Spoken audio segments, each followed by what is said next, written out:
Como a Sônia foi a primeira diretora da Escola Estadual Palma Muniz, né, ela já tinha uma grande experiência, porque em Brasília ela trabalhou muito tempo na Fundação Educacional, e quando nós casamos, ela estava fazendo curso de psicologia.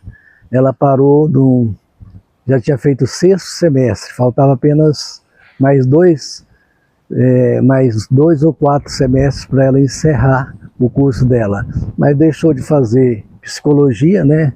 E a gente fez casamentologia, né? Aí, ao invés de um diploma, ela foi contemplada com 3, que são as nossas 3 filhas: a Luciana, a primeira, Ana Cristina e Letícia. E continuou trabalhando na escola, né? Como professora.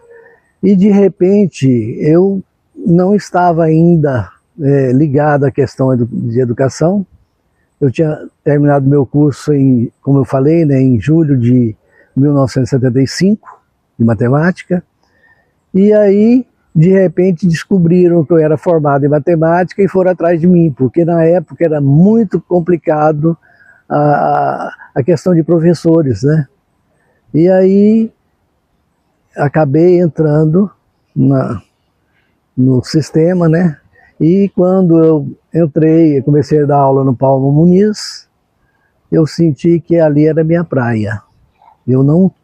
Até aquele momento eu não sabia o que era realmente trabalhar com educação. E a gente começou o trabalho e foi assim, entrei para valer, para não sair mais. E como era ser professor aqui em Redenção na década de 70? Olha, o Palma Muniz é uma escola histórica de Redenção, né? Por ter sido a primeira do Estado, coordenada pelo Estado, né? E aí nós não tínhamos energia elétrica em Redenção na época, era um motor aí que mal atendia 5% da população, né? A prefeitura tinha. E nós, para a gente começar a trabalhar à noite no Palma Muniz, então veio a questão da campanha para poder adquirir, né, um motor estacionário para poder ter energia. Mas como toda a vida, sempre os jovens são muito assim, criativos, né? Nós tínhamos histórias do seguinte: algumas vezes eles colocavam açúcar no motor, o motor pifava e a gente, para não ficar esperando eternamente de Belém, a gente ia no comércio, entendeu? Conversava com os comerciantes e aí adquiria como consertar o motor, entendeu? E voltava às nossas aulas. Nesse tempo que ele estava consertando, ficava sem aula ou era de lampião? Como que era? Não, ficava sem aula, mas era coisa rápida, entendeu? Porque a gente implorava ao comércio, né? E eles nos atendiam assim com muita boa vontade, entendeu? E sabia que aquilo tinha sido feito assim não por todos os alunos, né? Por alguns alunos que gostavam de fazer esse tipo de trabalho. É tão interessante a área de educação, porque toda vida tem jovens levados, tem jovens mais calmos, entendeu? Isso é da vida. A gente tem que lembrar que são fases da vida que todos nós passamos e todo mundo vai passar, né? Então hoje, no entanto, a gente vê talvez outras maneiras, sabe, de tentar fazer com que as coisas não andem. Mas isso está escrito, né? Está escrito para a gente sempre. Como educador, isso aí não era estranho para nós, tá?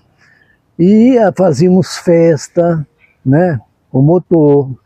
E aí tivemos também um vendaval, aí arrancou telhas da escola, e telha voou com 100, 200 metros de distância. Aí nós, novamente, no comércio, fazendo campanha para poder cobrir a escola, porque se fosse pedir verba de Belém, gente, não tinha ponte no Rio Araguaia ainda na época. A gente atravessava de balsa. O pagamento da escola era feito por uma senhora lá de Conceição do Araguaia, que ela vinha com dinheiro, pagava a gente com dinheiro na época. E não sei se ainda como Estado, a professora Dora que fazia esse trabalho, e ela sempre, todas as vezes, ficava lá em casa com a gente, porque daqui ela ia para o Rio Maria, para Xinguara. E só que aqui era uma calmaria, em termos de segurança, muito grande. Mas, à noite, tiros se espalhavam por todos os lados, porque parece que as pessoas que estavam no garimpo chegavam aqui com vontade de fazer barulho e tal, era tiro para os ares, sabe? Mas não era assim, só mesmo o barulho.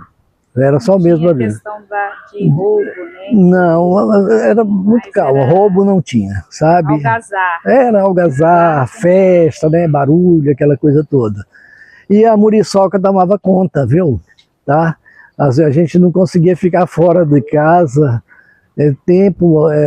Qualquer tempinho que você abria a porta, daí a pouco elas vinha enxames de muriçoca, né?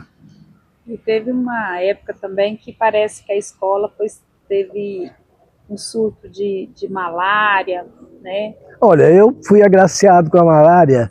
Eu cheguei aqui em julho de 77, quando foi início de setembro de 77, quer dizer, não tinha nem 2 meses, eu fui agraciado com uma malária, sabe? Aí fui para Conceição, na época tinha Sucam, fazer exame e tal, entendeu? Porque a malária rolava também, assim, em grande quantidade na região, na época. Nós temos aqui até no município aqui de Santa Maria das Barreiras, tem um córrego aí que chama, quando a gente vai para Santa Maria das Barreiras, Ribeirão de Fogo, o nome do córrego é Ribeirão de Fogo.